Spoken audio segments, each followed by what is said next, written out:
welcome to Wisdom from the Word. I'm Pastor Greg Hooker. Let me ask you a question. Has the long sought after fountain of youth finally been discovered?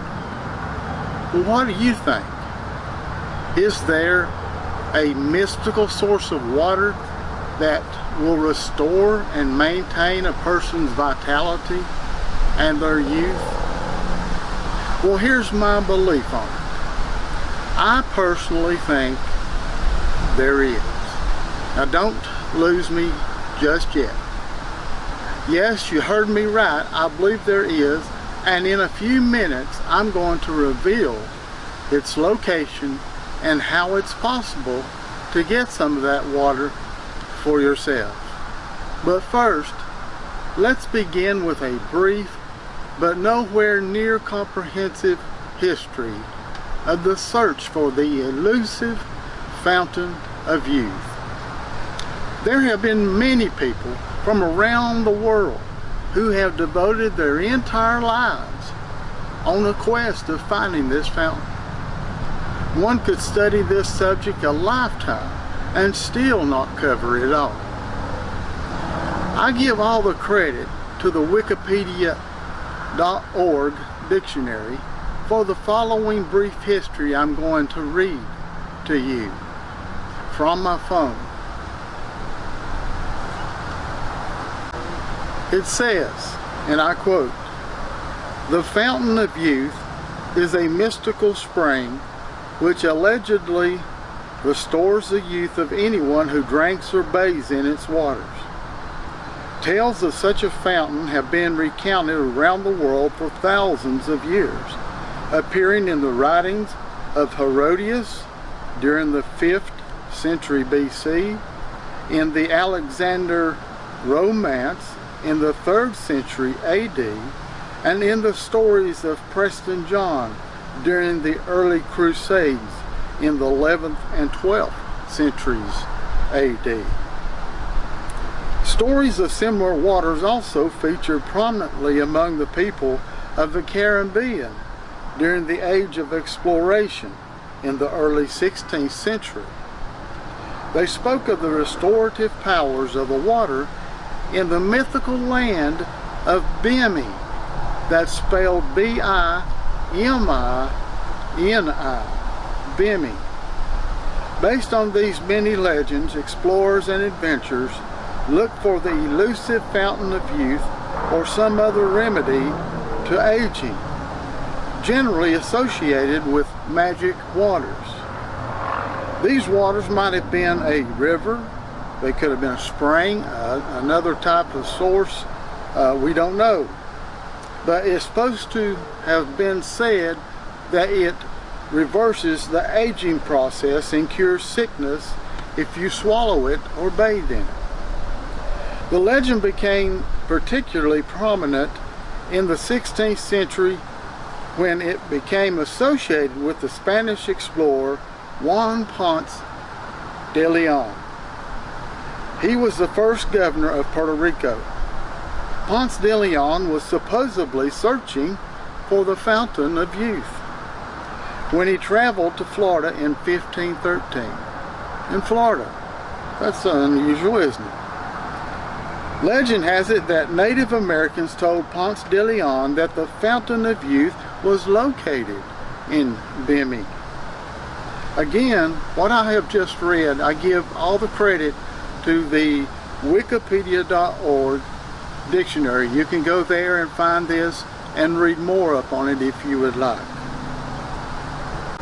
Now, where can we find this fountain that's supposed to offer eternal youth?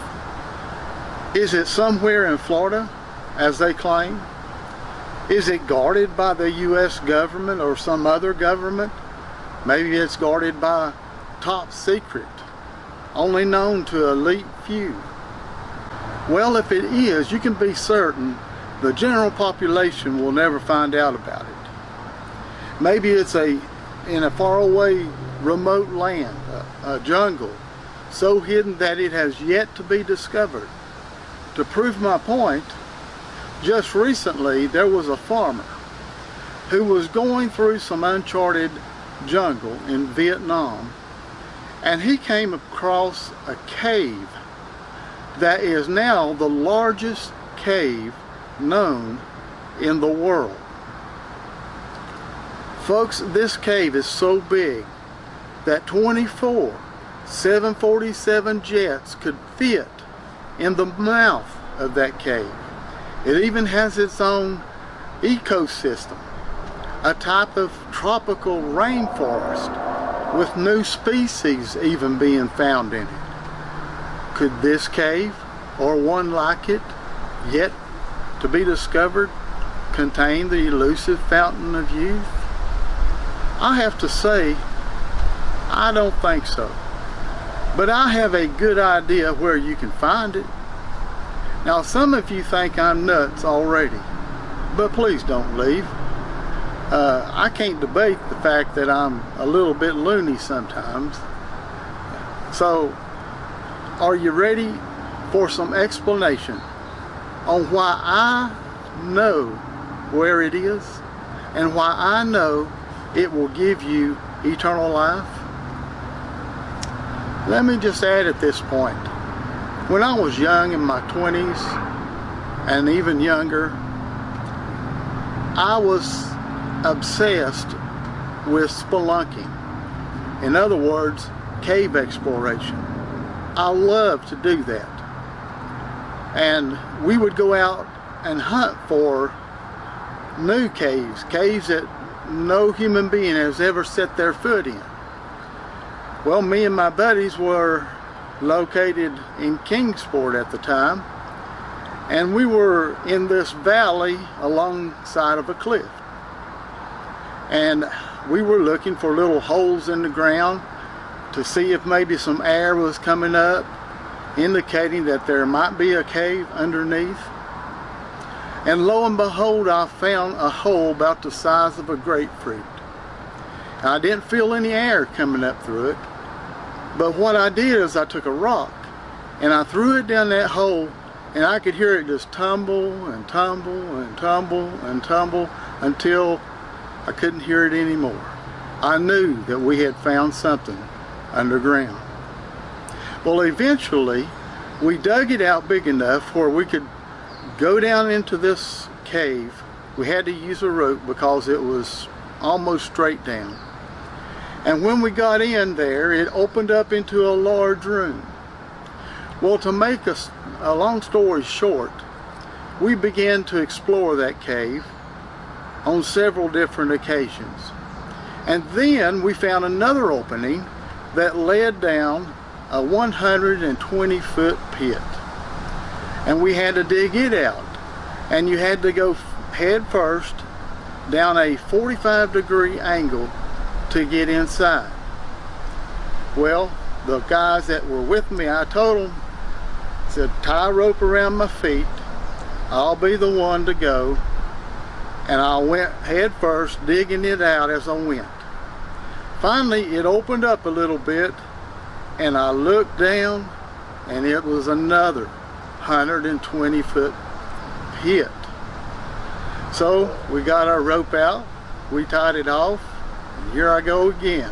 I rappelled down inside of that pit, and eventually it led off in some other passages. But one of the passages that led the deepest that I found was kind of the most interesting part of it all.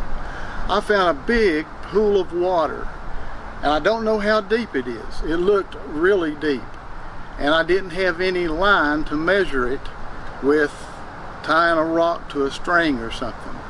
But anyway, to this day, that pool is still there, and I don't know where it goes to. I know it's beside a lake. Maybe it was down to lake level. I don't know.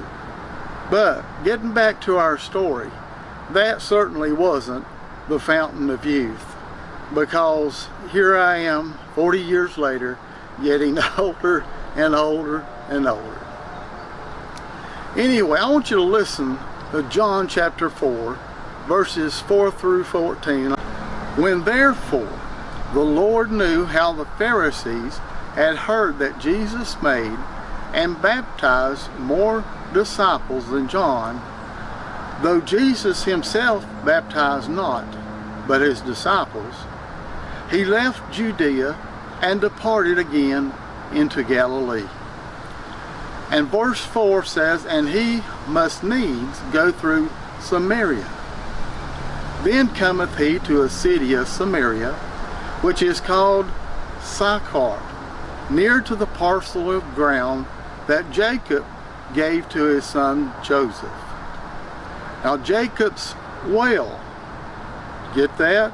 Jacob's well was there, and Jesus therefore, being wearied with his journey, sat thus on the well, and it was about the 6th hour. There cometh a woman of Samaria to draw water, that is, from the well.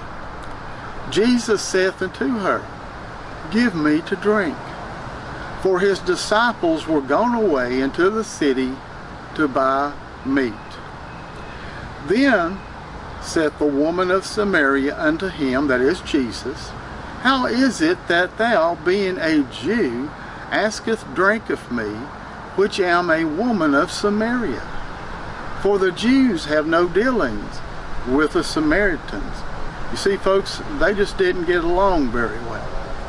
So in verse 10, Jesus answered and said unto her, if thou knewest the gift of God, and who it is that saith to thee, give me to drink, thou wouldst have asked of him, and he would have given thee living water. Did you catch that? He would have given thee living water. In verse 11 it goes on to say, the woman saith unto him, sir, thou hast nothing to draw with, and the well is deep. From whence then hast thou that living water? Art thou greater than our father Jacob, which gave us the well, and drank thereof himself, and his children, and his cattle? Jesus answered and said unto her, whosoever drinketh of this water, that is the physical water in the well, shall thirst again. But whosoever drinketh of the water that I, Jesus, shall give him, shall never thirst. But the water that I shall give him shall be in him a well of water springing up into everlasting life. Folks, here we find a Samaritan woman who came to draw water from a well. And it happens that Jesus is there and asks for a drink. This evidently startled the woman, because the Samaritans, as we said, and the Jews, of which Jesus was, seldom had any dealings with each other. They didn't get along. But Jesus, unlike other Jews, asked if she could give him a drink of water from the well to quench his thirst. You see, the Samaritan woman was thinking about the physical water that will never quench the spiritual nature, the spiritual thirst. But Jesus was speaking of the spiritual water that only he could give. Again, I want you to notice that Jesus told her, the water that I shall give him, or you, shall be in him a well of water springing up into everlasting life. Jesus was offering something to this lady that only he could give, spiritual water or forgiving grace, if she would simply ask for it. In like manner, Jesus offers us, whosoever will, to partake of his wonderful grace, the real fountain of living water that will give you eternal life, a life offered to anyone apart from our works. And all we have to do is believe with all of our hearts in the death, the burial, and the resurrection of Jesus Christ on the cross. Folks, this is the gospel message straight from the Bible. Number one, Christ died and shed his blood for our sins. Number two, Christ was buried 3 days. And number three, Christ arose on the third day. If you will believe and embrace these truths that I just told you with all your heart and soul, God will give you this spiritual water that will forgive your sins, save you, and take you to heaven someday. The Bible says, "For with the heart man believeth unto righteousness." You believe unto righteousness. And with the mouth confession is made to everyone else unto salvation. That's Romans 10 and verse 10. But remember this is very important. No amount of good works can ever save you. You must believe with all your heart in the death and the burial and the resurrection of Jesus, plus nothing, minus nothing. The Bible says, "For by grace or God's loving favor are you saved through faith, and that not of yourselves. It is the gift of God, not of works." Get that? No works, lest any man should boast. Folks, that comes from Ephesians 2 verses 8 and 9, a wonderful, wonderful verse of Scripture. Some may say, don't we have to obey all the law to be saved? Well, listen to what Romans chapter 3 and verse 20 says. "Therefore, by the deeds, or that is the works of the law, there shall no flesh be justified or saved in his sight. For by the law is only the knowledge of sin." Romans 3:20. Look it up. Now here's how the Bible says that we are saved. Plain as day. I'm going to read it to you right from the Bible. It says, "For whosoever," that means you, that means me, "whosoever shall call upon the name of the Lord from your heart shall be saved." Romans 10 verses 13. So you see, it's not by the law or works that God saves us, but through believing in the death, burial, and resurrection of Jesus Christ, who paid for your sins by shedding his blood on the cross of Calvary. Did you believe? Did you believe with all your heart and with all your soul? If you did, my friends, be sure to thank Jesus for keeping his promise and saving you, because he did. Also, would you please let us know in the comments down below so we can rejoice with you? All you have to do is post these two words, "I believed." And you can post whatever you want to, but let us know that you did believe on Jesus.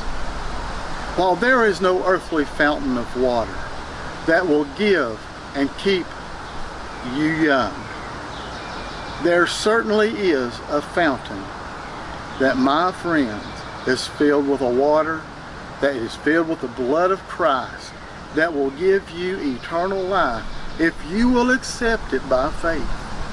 And I truly hope and pray that you believe in the death, burial, and resurrection of Christ Jesus. Well, God bless you folks, and thanks for watching this video. Be sure to like and subscribe and ring the solid bell for Jesus if this video has blessed you. And also share it with your loved ones for me. Would you do that for Jesus? So until next time, this is Pastor Greg saying, as always, keep your eyes to the skies, for your redemption and my redemption draweth nigh.